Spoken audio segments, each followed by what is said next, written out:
करायची. याच्या मागे चौकोनी बांधकाम दिसतं, राजांचं न्यायालय होतं सदर. सदरेवर खास लोकांच्या बैठक व्हायच्या. स्वराज्याचं न्यायालय इथं होतं, न्याय निवाडे व्हायचे.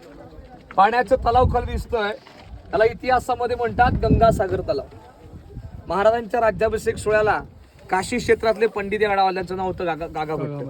भारतातल्या 7 नद्यांचं 7 समुद्रांचं पाणी आणलं होतं गडावर राज्याभिषेक सोहळ्याला. शिवराज्याभिषेक नंतरचं पाणी या तलाव सोडलं, त्याला इतिहासामध्ये तीर्थ गंगासागर तलाव असं म्हणतात. 32 फूट खोल आहे.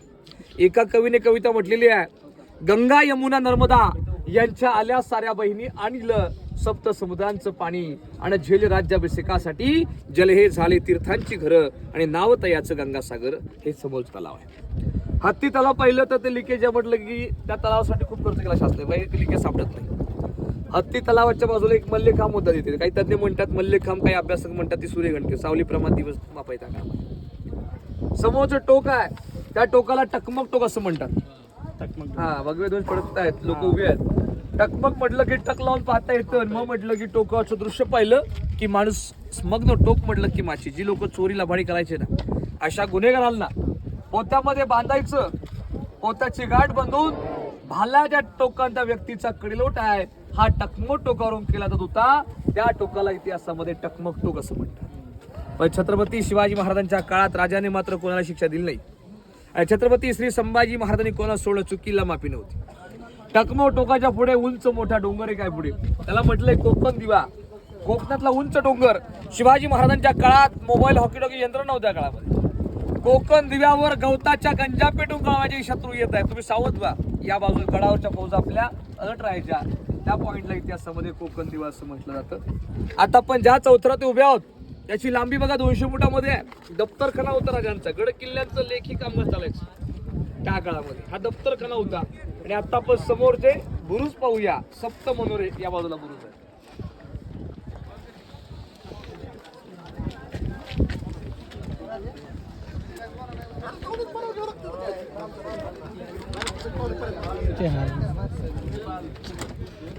हा, हे बुरुज.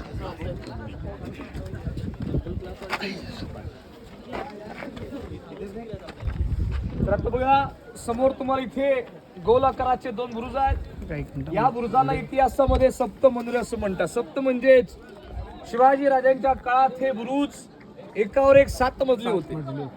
आणि 7व्या मजल्यावर पाण्याची टाकी ठेवून तांब्याच्या पायपाळ्या ते पाणी सप्लाय करायचे की मध्ये कारंजे सुद्धा आहे.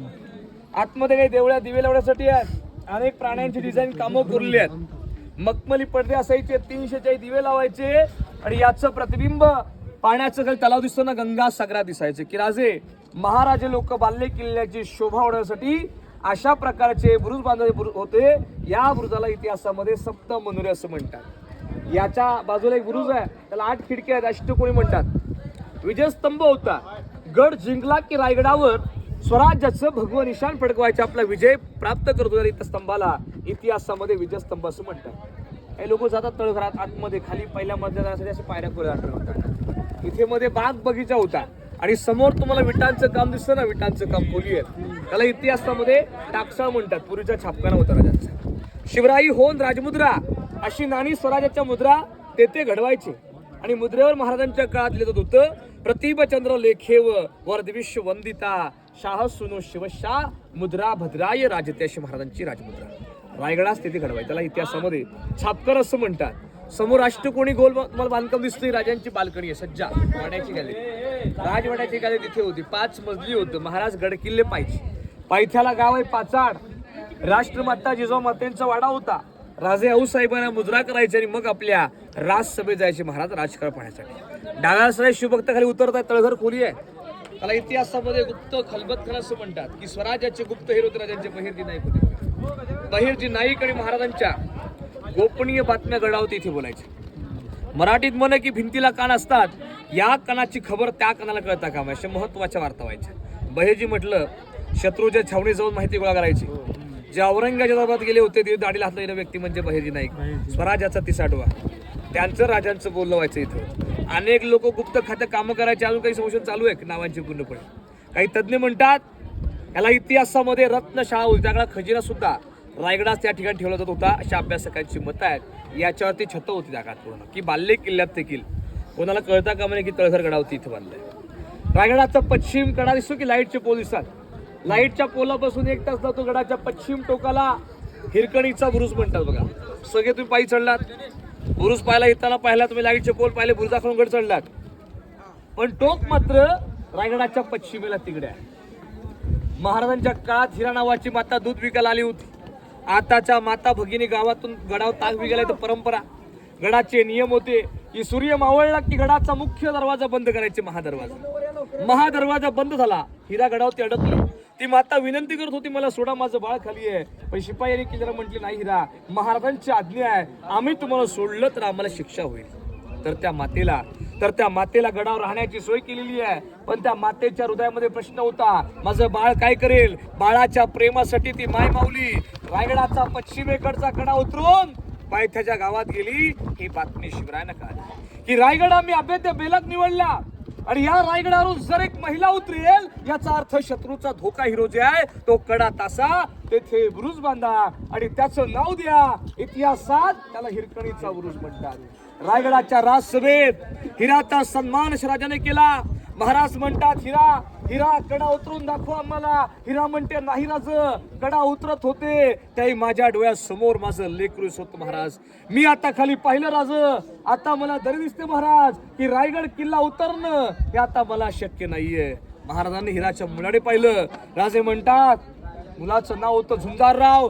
बहादूर आईचं दूध पितोस, तो दूध पिणे आपल्या स्वराज्यामध्ये लवकरच मोठा हो. हे वाक्य ज्यावेळी आईच्या कानी पडलं, त्या मातेच्या डोळ्यातून आनंदाची अश्रू आले. पालखीचा मान दिला, आत्ताची लाल दिव्याची गाडी, आणि तो कडा तासून घेतला की रायगडास मात्र पुन्हा कोणीही चढता कामा नये. राजाने ताईचं नाव इतिहासामध्ये अजरामर केलंय. कोणासाठी तर आपल्या बाळासाठी. पुढे कविता आहे की रायगडावर राजधानी ती होती शिव छत्रपतींची, आणि कथा सांगता येते अजूनी तेथील हिरकणी बुरुजाची. वसले होते गाव तळाशी वालुसरे या नावाचे, राहत होते गरीब कुटुंब गरीब धनगर गवळ्याचे. आई बायको तान्हा मुलगा कुटुंब होते छोटेसे, शोभत होते हिरा नावत्या तडपदार घरवालीचे. सांज सकाळी हिरा जात असे दूत घेऊन गडावरी, आणि चालत होती उपजीविका त्या लेकीच्या धंद्यावरती. एके दिवशी दूत घालता हिरा क्षणभर विसावली, ध्यानी नाही तिच्या मनी कधी सांज वेळ टवून गेली. राजांताईचं नाव इतिहासामध्ये अजरामर केलं. कोणासाठी तर आपल्या बाळासाठी. आता पण जाऊया राजांचा राजमहाल पाहिला.